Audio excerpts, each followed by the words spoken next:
Hermanos de Soundcheck, nos encontramos en un momento de lujo. Una banda legendaria se encuentra de visita aquí en la República Mexicana y tenemos la oportunidad de platicar con The Prodigy. First of all, thank you very much. It's an honor to talk with you. And congratulations, this album is amazing. Really good album. The first question, what could be the biggest challenge about doing this album? Well, you know, I mean, probably us getting back together, writing a good band album, you know, with all three of us, because, you know, it feels like, even though we've been in the studio a lot before, this feels like more of a band album than any other album we've done, you know, because we literally were in the studio all the time through the whole record, through the whole process, you know. And talking about that process, but I was just going to say, to be honest, it wasn't hard. It was fun, you know. The whole thing was good. We didn't.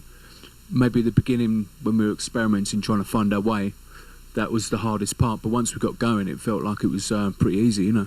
Awesome. Now, take me to the hospital. Great single. Tell us a little bit the story behind that song. I suppose we describe it as a car crash of us all coming together. Really, you know.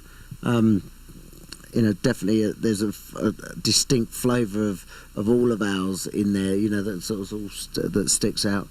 For me, a great live track, you know, really enjoyed doing it live, so, you know, it's just a live banger that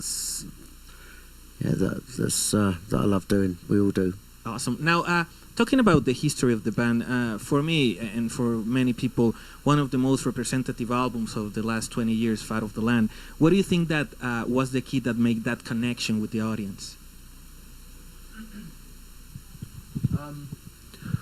I don't know. I think it was probably like it sort of summed up a perfect time in that moment. Do you know what I mean? Of what was going on in dance music, I guess, and.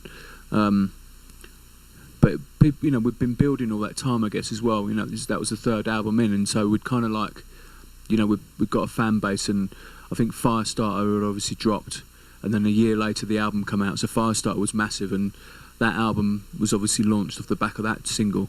But yeah, we definitely pushed the boundaries a bit on that record as well, you know. Awesome. And now, also one of my favorite videos of all time is Baby's Got a Temper. Tell us the experience. You're the only one. No, well, I really love that video, actually. Tell us the memories about doing that video. Well, it is a good video, do you know what I mean? And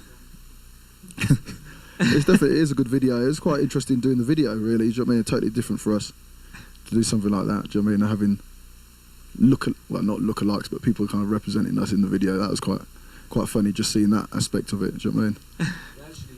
The actual idea came from a dream I had of us playing in front of loads of cows, and we had the meeting with the director, and we were like, you know, I told the guys about it, and I was like, and we all sort of laughed, and then I spoke to the director, and he goes, yeah, we should make that happen.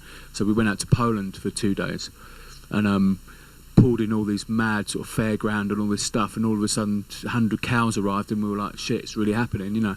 It was only we was just having a laugh, and then all of a sudden it was happening, so it was cool. Awesome. Now, in this album, you have collaboration on drums with Dave Grohl, and also in the mixing with Josh Homme.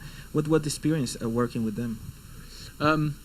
Yeah, we've known Dave for quite a few years, you know. I mean, he was into the band when the Foo Fighters first started, and, you know, he's a great guy. And the collaboration happened totally by accident, really. He just emailed me. He didn't know I was doing a record, and, you know, he got in touch with me sort of near the end and said, you know, should we hook up and do a track? I'm like, well, yeah, it's good timing. And literally sent me like 4 hours of drums, and I just took big sections of the drums and then put them into the track, and then sent the track back to him, and he re-drummed it, and it just come together like that, you know. It was really, really simple. And I mean, you know, we're all pretty much big fans of Queens of the Stone Age, and so we hooked up with Josh to do a remix of Take Me to the Hospital, which was cool. Well, yeah, just to give it a different angle, you know. Yeah, for sure. Well, thank you very much. It's a real honor to talk with you. It's amazing. I really like this album, and thank you for being here in Mexico. Respect. Vientos. Respect due to all our fans in Mexico, man. Yeah. Keep it strong. Bro. Well, I wish we'd done the show so we could sort of like give you some feedback on, you know, what you would like to play for. But I'm sure you were a good crowd, and yeah, it's good to be here in Mexico. So, yeah, Awesome. Bring it on. Bueno, pues ya lo vieron, grande entre los grandes hermanos, Prodigy, gran banda. Consigan el material discográfico de Invaders Must Die. Vamos a continuar con más, hermanos. Esto fue Soundcheck, hay que les sea leve. Chao.